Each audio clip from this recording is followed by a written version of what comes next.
Yes, comrades. Good morning and how are you? Muri bwanji, mwazuka bwanji na mwasukira bwanji. No, comrades, as usual, ndiamba kaindi kupepesa. Muntu nesina veke bwino kamba Tuesday or not Tuesday. Sina yankulepo nangoti chete.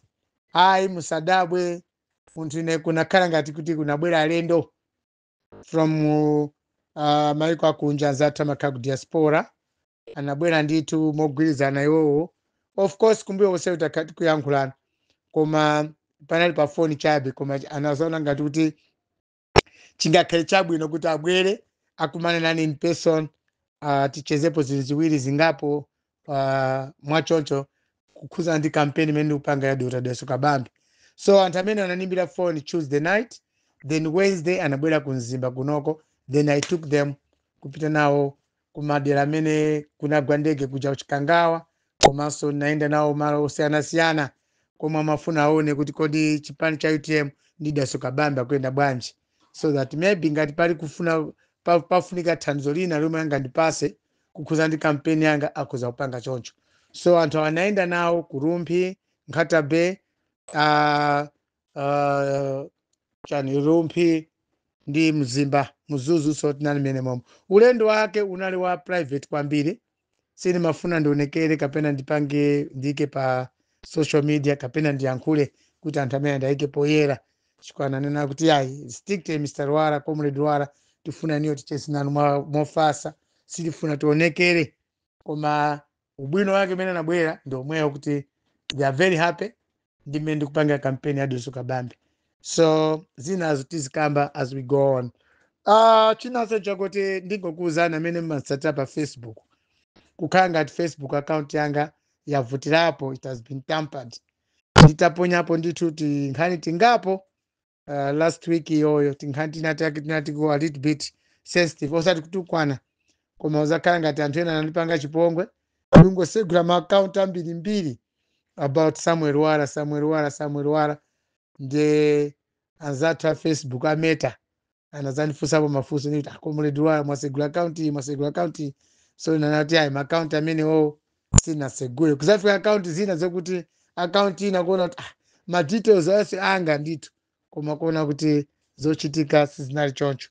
So anzathu a Facebook ameta, they have temporarily suspended while they're trying to find other means kuti andithandize kuti account yanga achiteso recover my account chifukwa khangati ena ake aisewelesa kandi wamwewe anzathu a MCP kandi ndani, koma bengoti mukuziwa campaign yanga ndakumana ndi zinthu zambiri zokhoma, kuyamba nthawi ya SKC mpaka nthawi ya SKC ndampangira campaign mpaka SKC kumwalira musazika bwinobwino.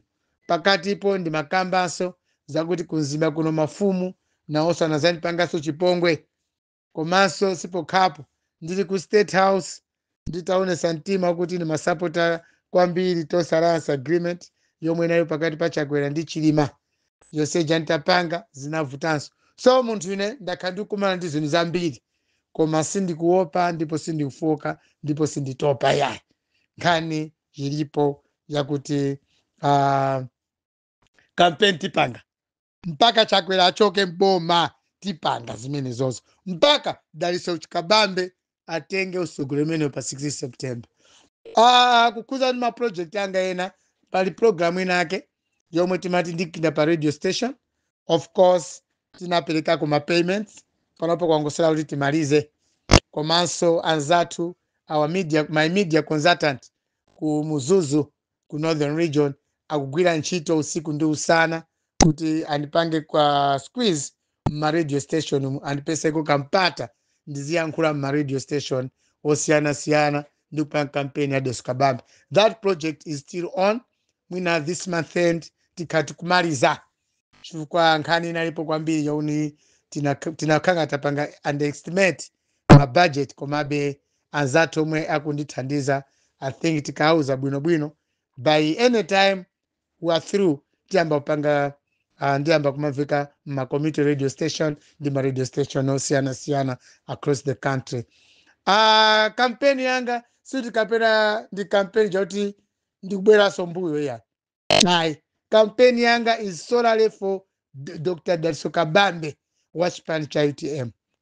Ndeti kama campaign anthu onse amene afuna kusintha kumalawi kuno, anthu amene akolaso fundo zabwino mwa Daliso Kabambe amenewo ndi azinzanga ineyo damene ndikugwirana ntchito chimozimozi amene anabwera kunoko last week amene tasiyana zulo anabwera kumalawi kuno kuzamvesa bwinobwino kuti kodi comrade wala kamene za Daliso Kabambe aunena zenizeni asimikizanso okha by the end of the trip kuti ayi comrade wala I think campaign ya Daliso Kabambe ikuveka bwino komanso mamizi mene timayenda kumadera kumene timayenda kuno kumpoto Kabambe's name is on top of ambiri akumkonda Daliso Kabambe. So it's up to you comrades wherever you are.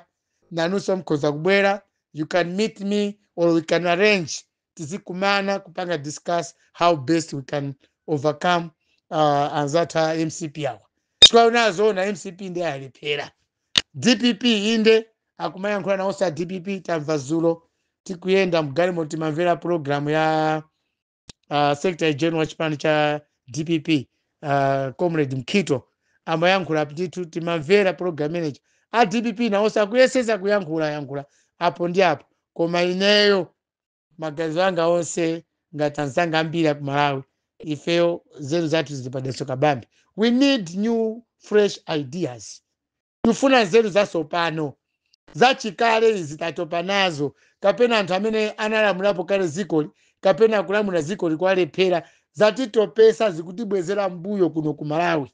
That's why Kabambe akamayankhula anthu ambiri akumamva bwino kunjako kusiyana ndi awawo enawo choenawa MCP awo ali mu office koma zikuwakanika ndechofuniraso kuti apitire kukhala mu office ndicha chwa munthu wakhala pa office ya president kapena office ya dziko la ziko umene umapanga zizooneka koma chakwera has failed.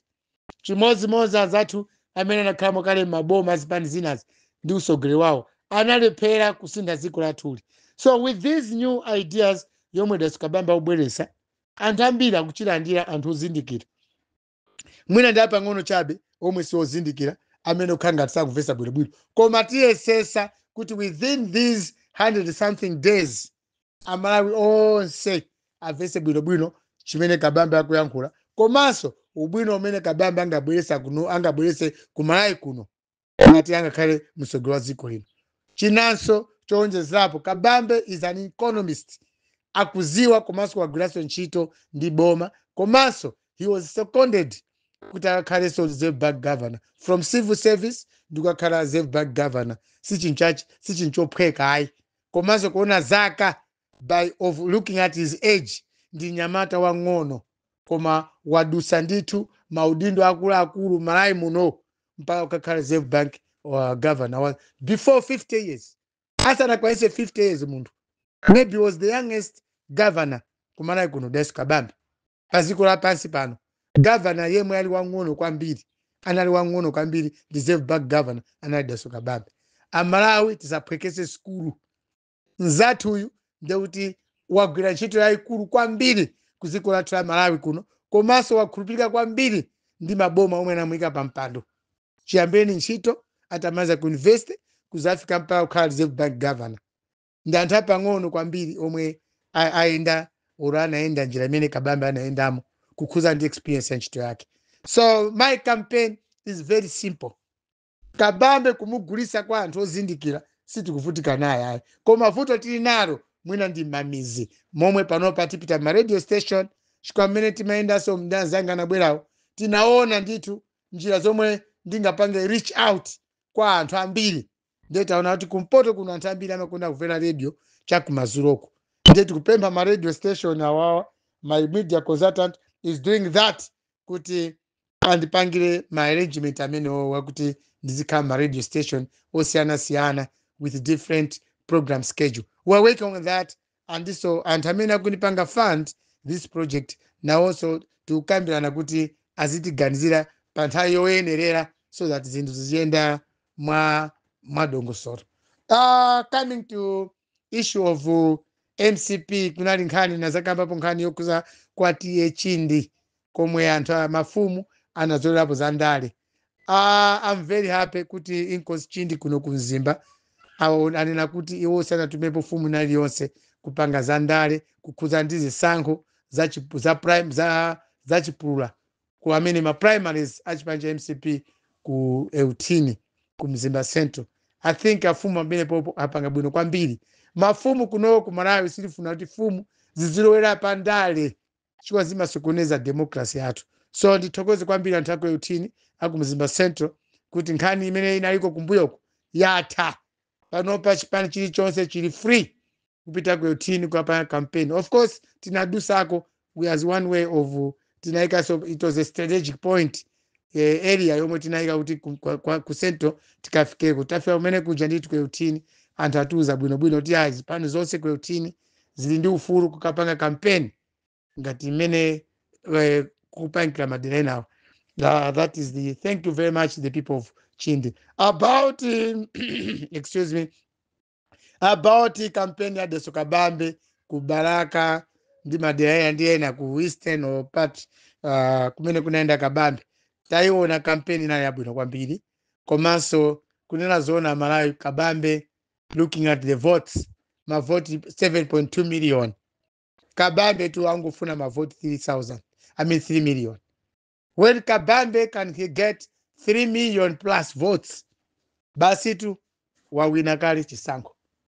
Shatina lembesa 7.2 million kungoti pesa 3 million votes basi Kabambe wadusa. Ndeni mafusa wantu kuti kodi akulu achipani cha UTM kapena Malawi omwe mufuna kusintha ziko lati economically. Those people who want a thriving economic growth ya ziko latu kozi tingalephere kumpangira campaign Kabambe ndikupeza 3 million votes. Tingalephere zona Malawi wokonda ziko latuli ndi mmene akuyankhula Kabambe. Can we fail to get 3 million votes or 3 million plus votes for Kabambe pa 16 September? Ngati tingalephere chingatilepherese ndi chani? Tiuzeni chomwe chingalepherese Kabambe nthawi isanakwane iyi la siku la vote. We have got 100 plus more days. Chimene Malawi mukuona kuti chimene chikwa kumulepheresa Kabambe kuzawina zisankho pa 16 September ndi chani?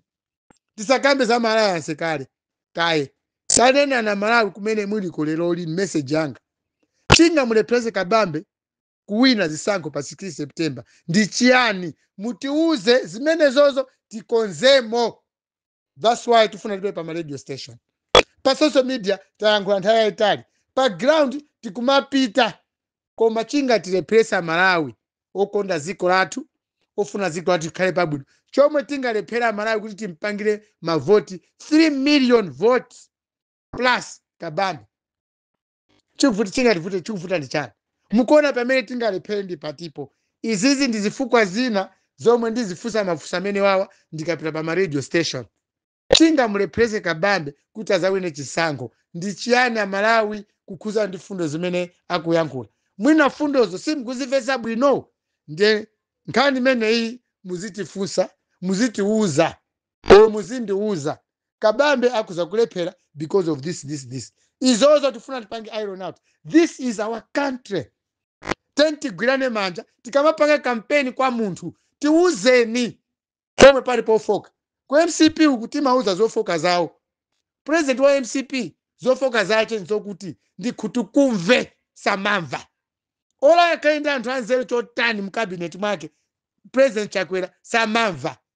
Timamuza wa MCP chimodzimodzi kwa Deso Kabambe tiuzeni pamene mukukaikira Malawi Deso Kabambe sangaweni pa 16 September ndi patipo makamaka amene simamvesesa ambira kuvesesa koma inuyo Amalawi omwe simamvesesa pamene mukuona kuti Deso Kabambe sangaduse ndi patipo ndipo chifukwa yake ndi chani? Tikonzepo ziko latuli lufuna kukonza madera omwe sali bwino.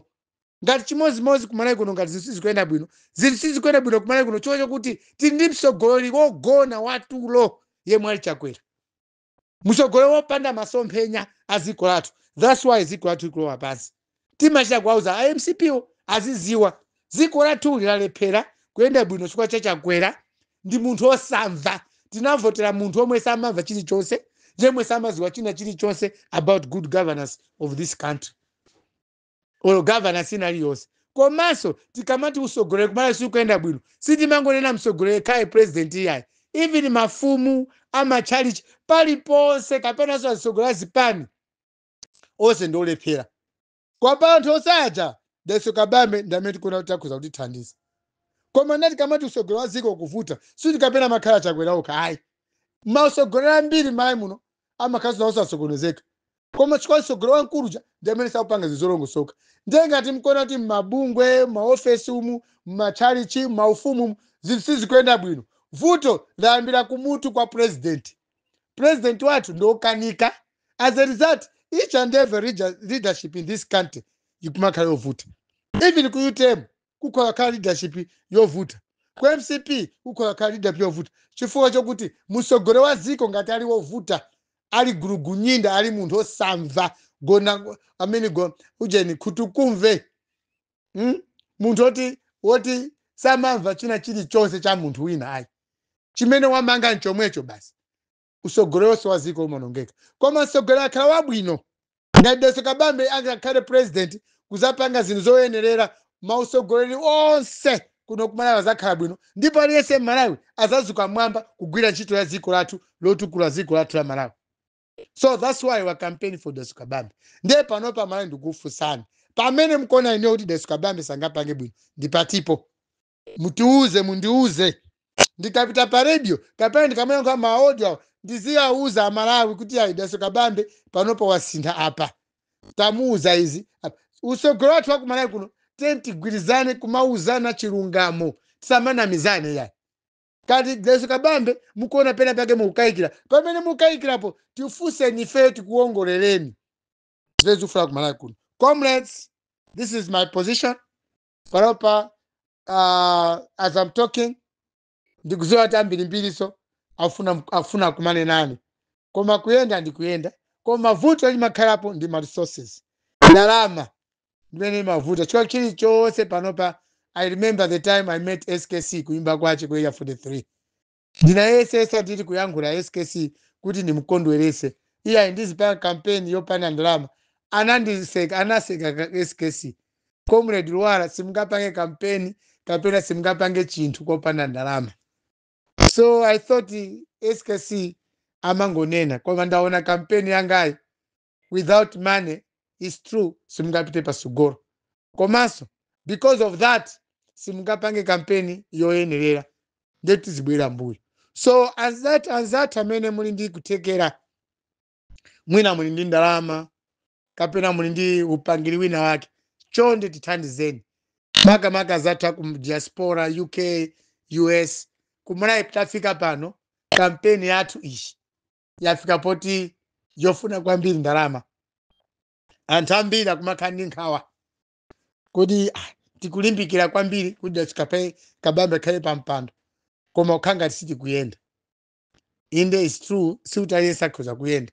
So amene muli ndi ma resources amene muli ndi ndalama anything that can make our campaign easy tithandizeni magulu osiyanasiyana sinine Samuel Luwala ndekha amene ndifuna thandizo lanu komanso ku chipani cha UTM kufunanso ndalama komanso ku office ya president ndi executive yonse ya UTM yufunanso ndalama kuti yifikire kwa anthu ambiri kuti Daso Kabambe azatenge 3 plus chakuti million votes kuti azatenge 50+1 ndife Amalawi amene tikhoza zapanga zimene zozo ndipomvesesa bwinobwino fundo za Daso Kabambe komanso pokondanso ziko lathu la Malawi. Comrades, good morning. I'm still alive. Pamene nasiya paja ndikupitizabe komanso anthu amene manthandiza ndikupempherani kuti zanu zikuyendeni kuti nafesi kuno zathu zitiyendere. Zikomo kwambiri. Happy Sunday everyone. Malawi, Camera.